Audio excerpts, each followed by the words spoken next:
I've always really loved the design of the Naboo ships in the Star Wars movies, and that was mainly due to their chrome parts and shiny appearance that made them stand out among other ships.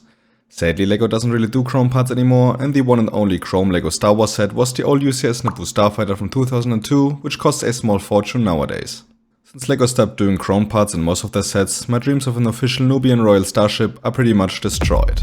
But luckily I found a way to get those shiny chrome parts without having to pay a lot of money, and in this video I'm gonna show you how. But before I could start thinking about the chroming part of the process, I had to find a mock of a Nubian Royal Starship first, and I've came across this amazing mock by Hachiroku24, who in general does some amazing mocks on his YouTube channel. In case you don't know him, he will be linked down in the description below, go check him out, he does some amazing stuff. So after watching his video and compiling a parts list and searching my own leftover pieces, I ordered the missing pieces online, and now I had a ton of bags and parts. I guess I've made some small mistakes, since some pieces were missing while building the ship, but it mostly worked out. Originally I also planned to do a speed build, but my camera stopped recording midway and I didn't notice, hence why I'm sorry to tell you, there will be no speed build. But after some minor complications, the ship was assembled, and even without a chromed look, I have to say that it looks absolutely fantastic. Hachiroku24 did an outstanding job on this ship, and to be honest, I don't get why LEGO still hasn't made this ship as a playset. Yeah, it wouldn't be chrome, but even in light bluish grey it looks super cool, and it would be a very welcome breath of fresh air amongst all of the Sith infiltrators that LEGO made over the years. I'm kind of bored of them. But to get back to the amazing ship, it comes with a small loading ramp that you can open up and close pretty easily. You can open and close the lid on the back, which reveals a pretty neat and detailed interior with a cockpit and a smaller back section. It is obviously not built in minifigure scale, but you can still display a solid amount of them on the inside, and it allows for some nice playability with this model. On the front part of the ship you can open a hidden storage compartment to store some astromechs or even some other cargo, and the ship has a fully retractable landing gear, which is my personal highlight. It's a super smooth process to get it into flight mode and retract the front landing foot and detune the back, and it's just as easy to reverse it as well. But now enough of the quote-unquote boring grey ship, let's get it chromed. I pretty much used the same method that Coconut Brick Studios showed in this video a couple years ago. His video will of course be linked down below, so go check him out as well. Also, just in case this is not clear, I'm of course no professional, and if you were to try this at home, do it at your own risk. I'm just showing my way of doing it, so take care and don't just copy my process, and be careful. But now starting the process, to get the chrome paint to stick, I got some random black primer online, and I also used some kind of mask I could find at home to not inhale any fumes of the spray paint. I've put the ship on some cardboard and took it outside, and now everything was ready for the first layer of paint. If I were to do it again, I'd probably use some white primer since it fits better with the chrome layer that comes after, but yeah, black works as well. By the way, in case y'all want me to do a chromed N1 Starfighter, definitely let me know in the comments down below, I think it would be just as awesome. Because this was my first time spray painting, I also went way too close, which combined with the windy weather on that day led to some pretty big paint drops and paint buildup on certain parts on the ship that I had to sand down later on.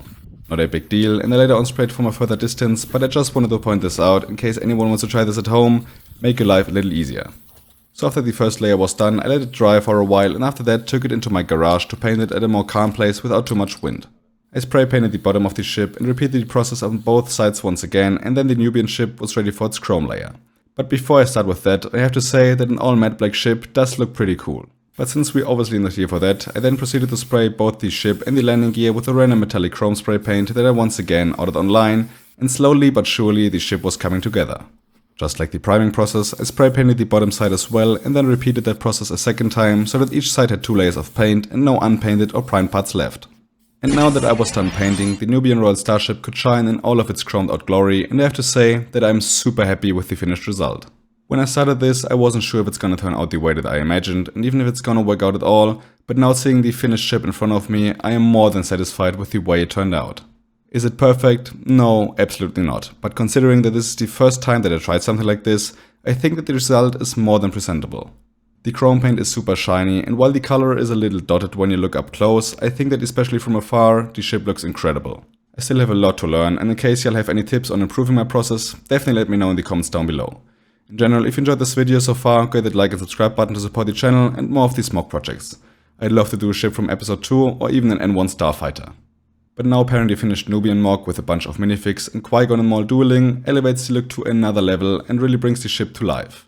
Maybe I even gotta do a part 2 where I build a small Tatooine diorama for the ship. I think it would 100% deserve it. Putting the ship on a flight stand creates an even better display and really creates one of my dream sets that LEGO most likely won't ever make. It is an absolute eye-catcher in any LEGO display, and as a huge fan of the ship and the prequels myself, it's a beautiful display piece that doesn't take a lot of effort to bring alive. Obviously all of the play features still work, but since I want to damage the chrome layer as little as possible, I won't open them again. This is definitely a project that you should only consider doing if you want to display it. If you plan on playing with the ship, I just built the mock, which by itself looks pretty great. Other than that, it's gonna elevate any mock or display, and as you've seen, it isn't that hard to do for the average guy, just like me.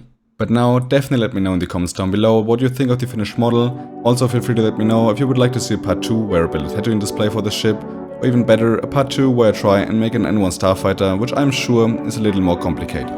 But now I really hope you enjoyed this video. If you did, I would highly appreciate if you'd like to support the channel. If you're new, go to the subscribe button. If you want to check out some of my other videos, they'll appear on the end screen right now.